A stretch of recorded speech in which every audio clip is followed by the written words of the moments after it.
Hello everyone, my name is Megan. Today I'll be talking to you about a topic known as diabetes. More specifically, I'll be talking to you about type 1 diabetes, which is also known as juvenile diabetes. Imagine having to prick yourself with a needle 6 to 8 times a day just to make sure that your pancreas is regulating its blood sugar the way it should. Or imagine giving yourself a shot following every single meal. Juvenile diabetes is an autoimmune disease that is usually diagnosed in early childhood to early adulthood. I myself have known two people who have been diagnosed, one at age 2 and one at age 21, so as you can see the age range is quite spanned, but it is very uncommon for people to be diagnosed with juvenile diabetes after the age of about 25. Diabetes affects about 7.8% of the U.S. population today, mostly being type 1. However, type 2 diabetes, which is mainly caused by obesity, is significantly growing as we speak. Diabetes is an autoimmune disease in which the body attacks its pancreas, and therefore the pancreas stops creating insulin, which is what regulates our blood sugar after we eat a meal. In order to account for the insulin that the pancreas is not creating, the victim of this disease must give him or herself a shot of insulin after they eat something. So, for instance, a typical meal would be you prick yourself with a needle before you eat, and then you would test your blood sugar, make sure it's in the range that you want it to be, and then you would go ahead and eat the food that you wanted, preferably food that is low in carbs because carbohydrates are bad for diabetes. So after you do that, you eat your meal, and then they would take a shot of insulin, which is specifically set up for the number of units that they need. This creates and ensures that they get the right amount of insulin to make up for the insulin that their pancreas is not creating. Next, I want to talk about exactly what diabetes is. Diabetes is not curable. They think that there might be some links to genetics, however, nothing has proven that, and every time they test it, they get no consistent results, so we're not really sure what causes diabetes.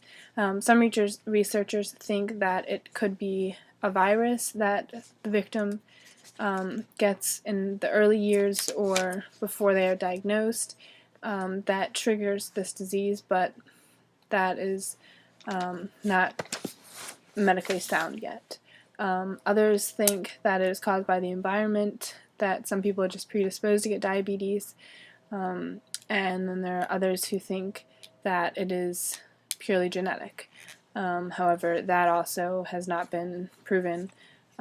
Many people have the concern that if they do have diabetes, should they have children, in fear of passing this disease on to their children, but the doctors normally tell them that it is no big deal because of course there is a more chance of their children getting diabetes, but there is nothing to prove that yet, so it should not stop one from doing that.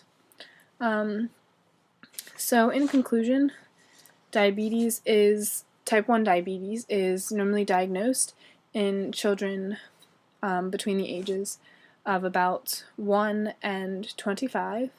It is a very serious disease that affects millions of Americans. It is on the rise and has been, and it has increased significantly from the years 1990 to 2005. If one has diabetes, they must be very careful about what they eat, their diet, their exercise, to ensure that their body is in very good care so that they can function at their maximum ability. Most diabetics find it hard when they go low, they pass out when their blood sugar gets below that certain number, which varies for everyone, or when it gets too high and it gets higher than that number. Normally anything above 200 is too high. Things happen like people going blind, and this is when limbs are lost, that sort of thing. When they go too low, they pass out. So they have to be very careful about their diet and exercise, and keeping that steady medium by taking their insulin, checking their blood sugar, all those sorts of things. And as people that don't have diabetes, I'm sure that probably every one of us is going to come across at least one person in our lifetime that has diabetes, so I want to encourage everyone to just be sensitive to them. If you're having a party at your house or going out to dinner with them or whatever, just be sensitive to the types of food that you have around. Make sure that you have foods that are low in carbs, foods that are sugar-free, and it is also the commonly known myth that diabetes can have no sugar. Diabetics can have sugar, they just have to watch it. It's like anyone else. They cannot live completely carb-free because they would have no energy. So they just have to make sure that they have a good balance between them and try and get their protein and their vitamins from foods that are low in carbs but yet high in the other nutritional facts that we need. So anyways, thank you for listening. I hope you've learned something about diabetes. And so next time you come in contact with someone who has this disease, you'll know more about it. Alright, thank you.